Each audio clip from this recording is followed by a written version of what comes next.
All right, welcome back everybody. Well, this week is going to be a song that I've been wanting to do for a long time, and so many intricate parts on it, so many great Jimmy Page layered guitar orchestration. This is off the Presence album in 1976. This is Hots On for Nowhere by Led Zeppelin. This is a song that has got a really great, happy, bouncy beat, and just like I said, lots of layered guitar on this. And I had never sat down and picked all this apart until recently, and boy was I surprised what I found when I did. So we are going to go through all of Jimmy's parts today. If you ever wanted to know what's going on this song and all the different layers that are happening, this is the lesson for you. So if this is the kind of thing that you like and you haven't done so already, I invite you to jump down and click subscribe and ring the bell. The bell will let you know when I drop new content. I do that every single week. All my videos have chapters in them, so you can jump right to the part of the lesson that you want to see and bypass what you don't. And if you're looking for other ways to support the channel, I really appreciate that. There's thanks, which is like throwing a tip in the tip jar, or you can join my Patreon page where I've got chord charts and tabs for all the lessons that I do on YouTube, just like this one. Link is in the description, so check it out. Okay, Hots On for Nowhere. So grab your Les Paul, although not all the guitars on this song is a Les Paul, as we'll find out. But most of them, I think, are Les Paul. And this is the Les Paul, this is the Jimmy tone that I love the most. It's his Les Paul on the middle pickup setting, getting that great sort of punchy rockabilly sort of tone. And building it into his epic rock songs. So yeah, so this is going to be, yeah, Les Paul, middle pickup. I'll leave all the details of my signal chain in here, but basically I'm just going into my 410 Super Reverb, not because I'm making any claim that Jimmy did. I'm just saying that's actually just what sounds more like the record to me as I'm doing it with my gear. Okay. So the first thing off is the opening riff, which is sort of the main bouncing riff that goes through the whole song. And wow, I listened to the isolated guitar on that, and it's actually different than probably 99% of you ever thought it would be, in a small way, right? So I think most of you thought it went something like this.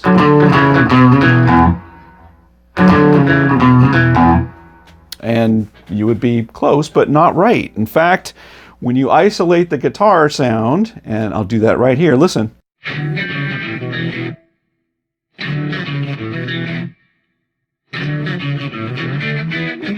Yeah, I don't know if you caught that on the end of it, but he doesn't do this. That's the bass doing that. What Jimmy does is, well, the first time he kind of does this. So it sounds like, and then the rest of it, and what I'm convinced is the riff that's in his head is, it's, or,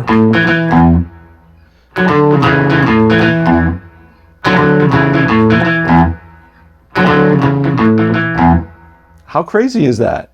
So if you listen to it, you know, if you listen to it on the record, you sort of, maybe you kind of hear it, maybe you don't, but the bass is doing that. And it sort of overpowers everything. But I thought that was interesting. Anyway, so let's break down this riff either way, okay? So in more detail. So you'll see over my shoulder where these positions are, but I'm just going to pick them through.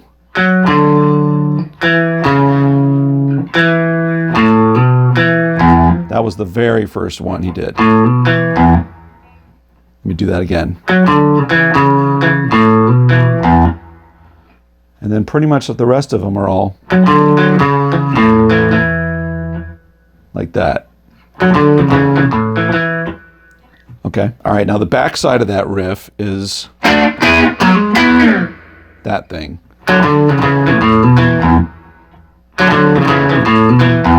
The third time. Right, and you're jumping up here.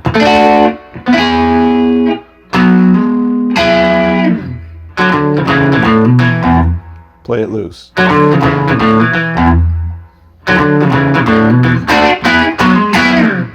Greatness, right? Really digging in on that, the G string and the D string. every once in a while catching the B string. But you're mostly playing around that third, fourth, or second, third, fourth, maybe fifth string.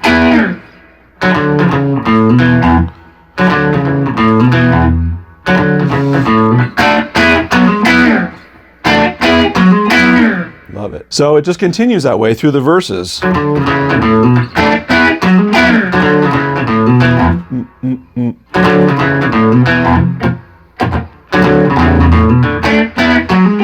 Right? It's just doing that same bouncing thing. And then we get to this little A interlude, I guess I'm going to call it. And the primary guitar does this little riff here.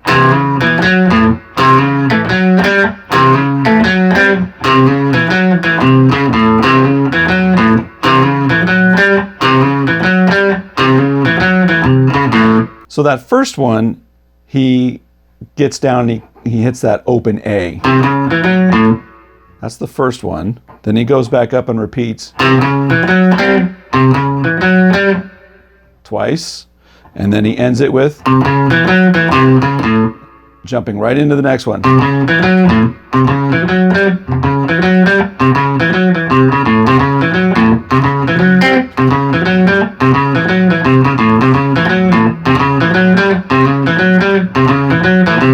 And if you listen to the track, he's picking every one of those notes.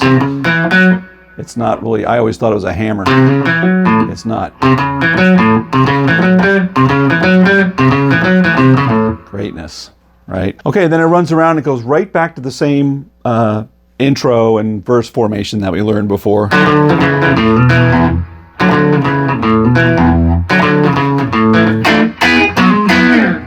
Yeah, I'm playing sloppy, so what? And runs all the way through there. And the next time that we come to that interlude, right, there's still that guitar that does that. But now Jimmy is starting to layer in and introduce more guitar arrangement on top of it. And so what he does on top of that, if you notice on the record, that guitar will be panned one side, I believe. And then on the other side, he comes back, he's got a guitar, he's got his Les Paul, I believe, on his bridge pickup this time. And he's got some slapback echo on. Yeah. And he plays a really interesting harmony with that piece. So while this is going on,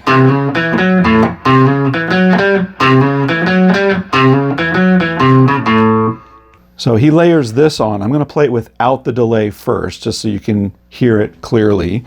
And what you'll notice is he'll play a little harmonized line there, but at the very end, he'll go in unison with what the other guitar is doing, just at the very end when you hear this, that little part, right? So here's what I mean.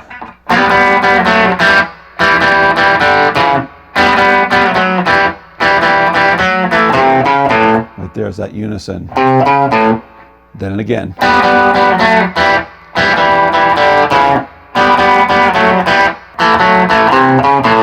Anyway, it's neat, right? You got these parallel harmonies going on, and then they come together on that last little part. So anyway, this is what it sounds like. Well, let me do this first. So this is what it sounds like with the delay on.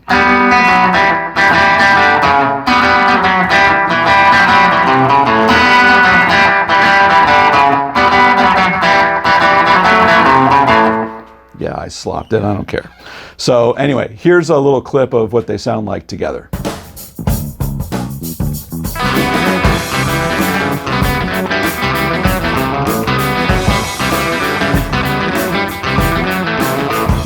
Yeah, that was super cool. So now in the third verse, he does an interesting variation on the riff. So where before he was that thing.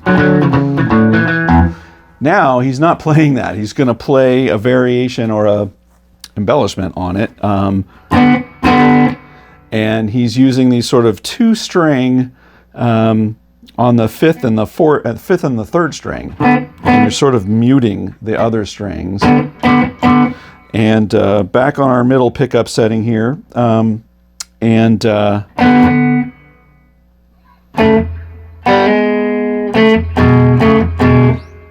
So slowly, here's what's happening.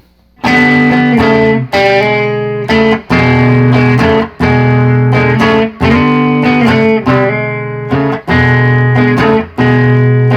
there's very strong punches on this that, you know, Bonham also.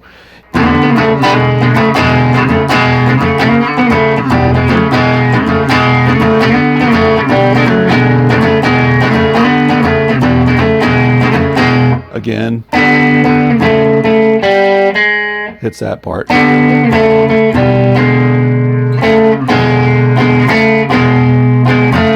you can check my right hand what I'm doing. Every once in a while there's some upstrokes. I'm just sort of feeling it. I don't really know where to start with down versus up, but it's more that feel.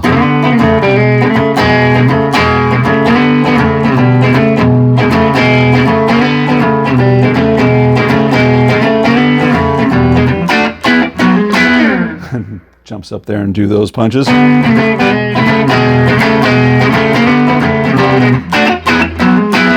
Greatness. Love that. Love that tone.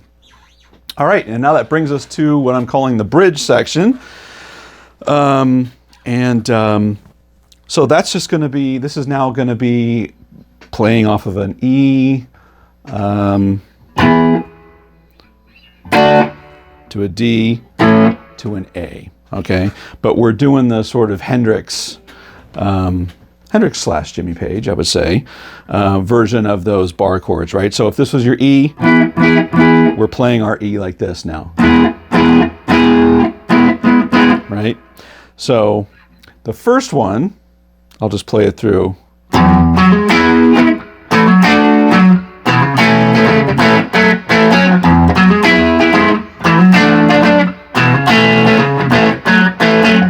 Notice you hit this, that low E string, but you only hit it on the E chord. You don't hit it on the D chord. You don't hit it on the A chord.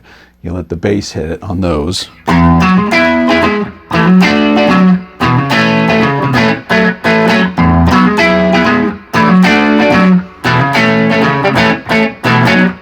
I'm gonna slop that. Yeah, so it's just that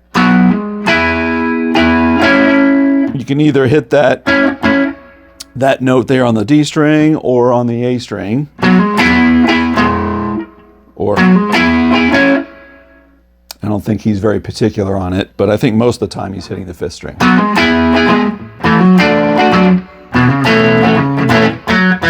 But he clearly hits that on the D string.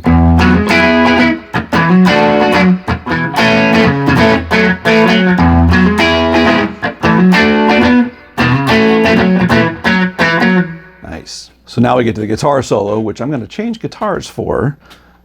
So check this out. All right, for the guitar solo, we're going to move to the Strat. I believe he used his 60, I think it's a mid 64, maybe blue. He's got a blue Strat that he started using around this era, 75, 76. It started creeping in a lot more. And you can tell when those, you know, when that's in play a lot, because it seems like every song, almost every song he's got that Strat on, he like really goes crazy with the whammy bar, with the tremolo bar, which wreaks havoc with most Strats.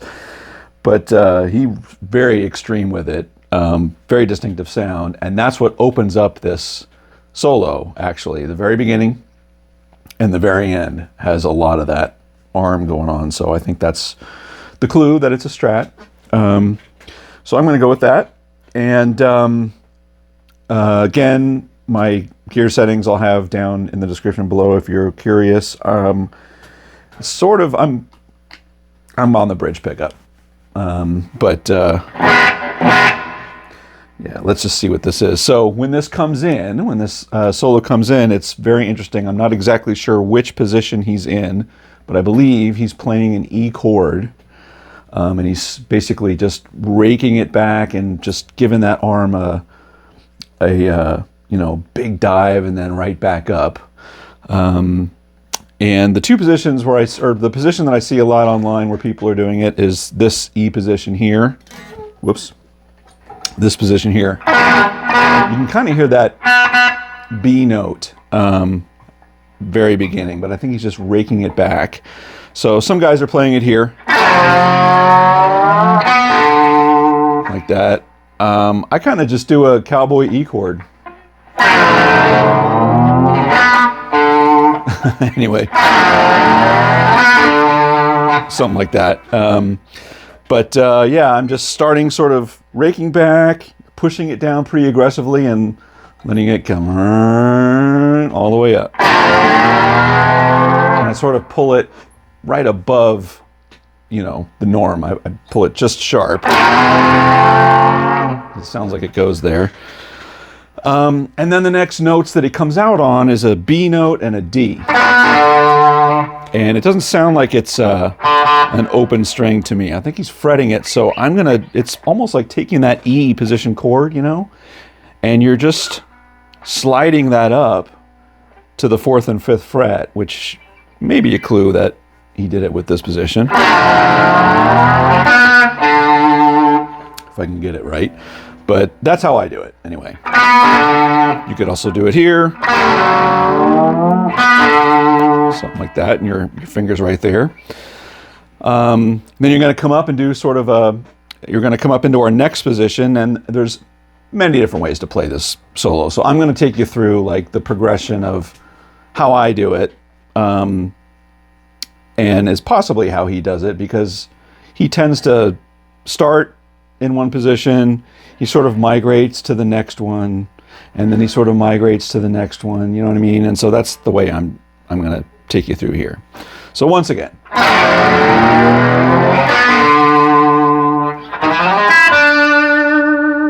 Okay, so that's just outlining an E chord here, and you're going to make it an E7 because you're going to land on that D note there. So I'm sliding up on my 4th string.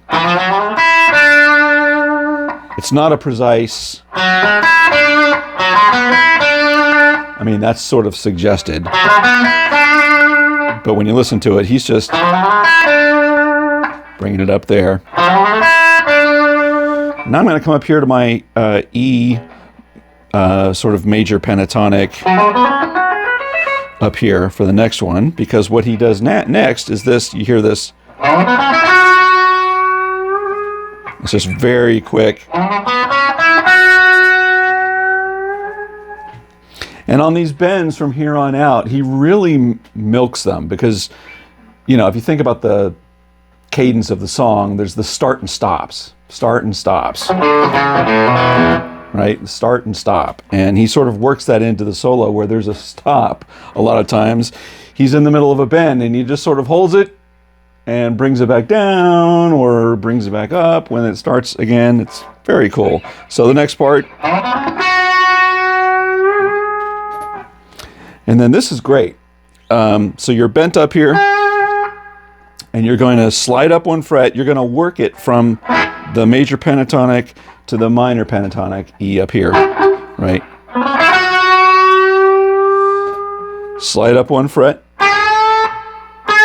Slide up another fret, and then you're gonna, on the 3rd bend, you're gonna stay on this position at 13, and you're just gonna bend bigger, come back down, and land on your D. So it sounds like this.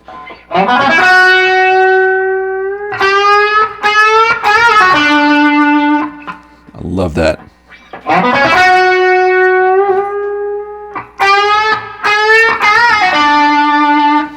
Which is great, because that's an E7, right? And then come all the way up now on our major scale. And you're just bending up and coming back to your major 3rd. And you're going to rake that major.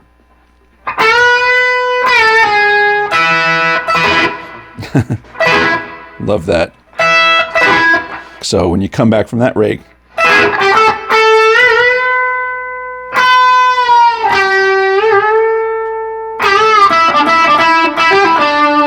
because that's that next lick. And I know he's on that position on that next lick because at the end of that lick, you hear him pull off on that D string. So let me work everything up, that little climb up to that point for context.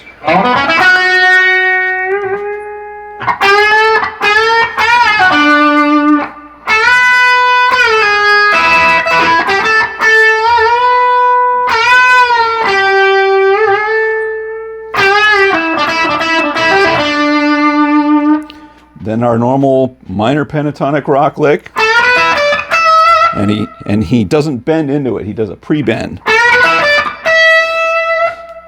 Right? So there's a difference between and that's what he does here.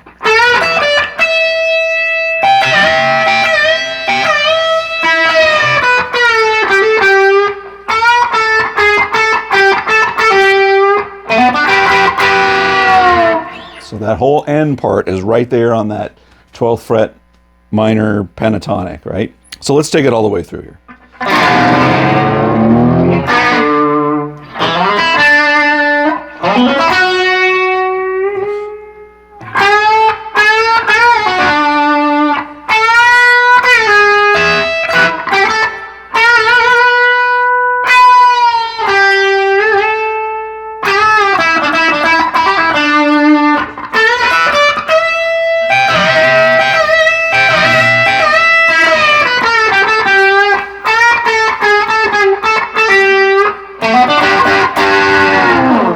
Love that part. So that little part at the end, the nuance is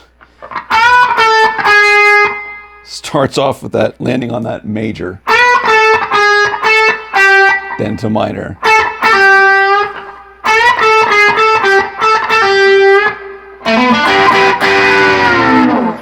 and then give it a big bend at the end. So much fun. So putting it all together, it sounds like this.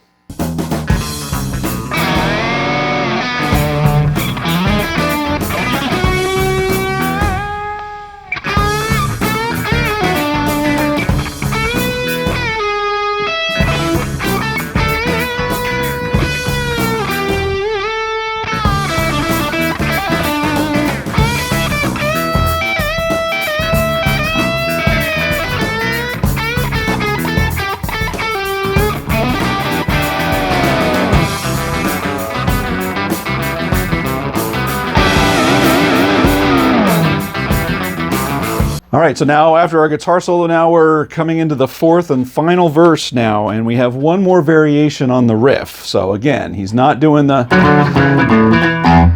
on this one, nor is he doing, right? That was reserved for verse 3. So this one is sort of a combination of the two.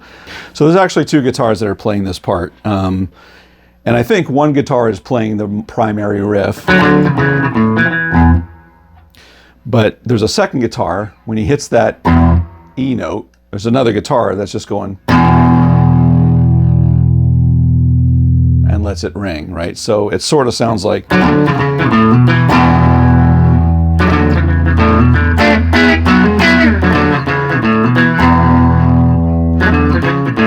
Whoops, I cut it off. I'm trying to do it with, and let that E string ring, but you get the idea, right? One guitar is just doing that and letting it ring, while the other one...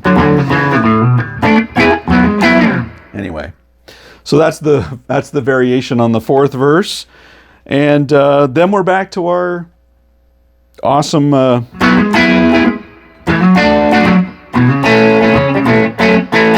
bridge section, and so now we're sort of heading towards an outro. And the interesting way that they structure the outro in this song is they sort of have a false outro, or they have two goes at it, if you will, and they sort of build on one another. But so it's over that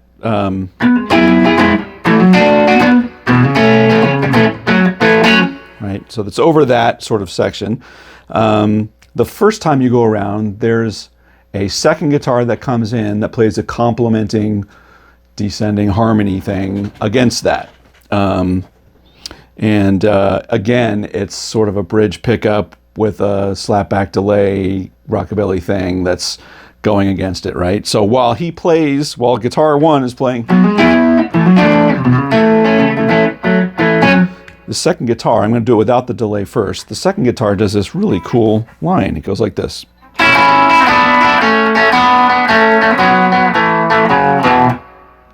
Isn't that cool?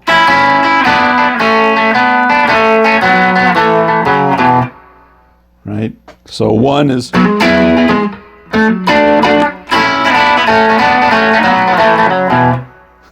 on that.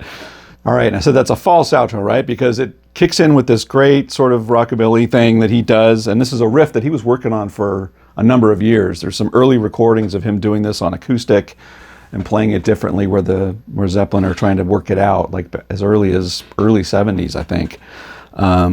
But it's this riff. I'm going to play it, well, I'll play it clean. I'll play it slowly, low.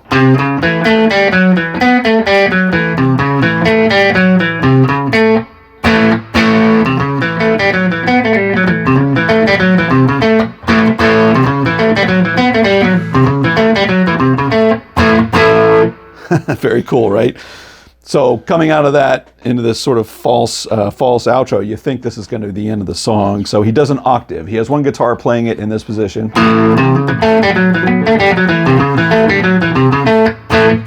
Actually, it's got more dirt on it.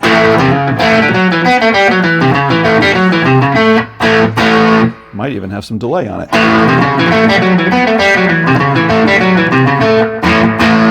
Right? And octave to that, he just plays it high up here.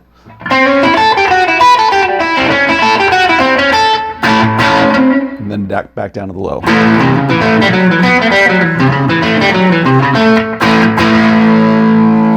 Okay, so on that first one, the false outro, one guitar plays high for one measure.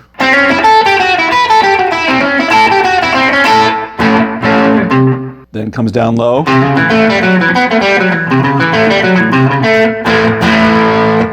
So you had a high guitar and a low octave guitar for one measure, and then you had two guitars at the low on the low register playing in unison for the second time around. And you think that's the end, but it's not. It goes around again. Right? And you have that same sort of harmonized thing that we heard last time. But he adds something. Why? Because it's Jimmy Page and it's the next measure. You just build. So that next line that he does also, I believe, has slapback on it, but it sounds to me more like it's on the middle pickup position. And here's what he plays.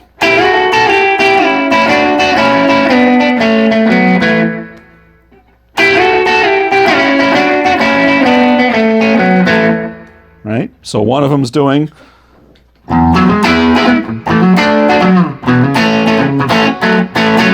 The other one's doing. And the third one is doing. So great. So you put them all together and it sounds something like this.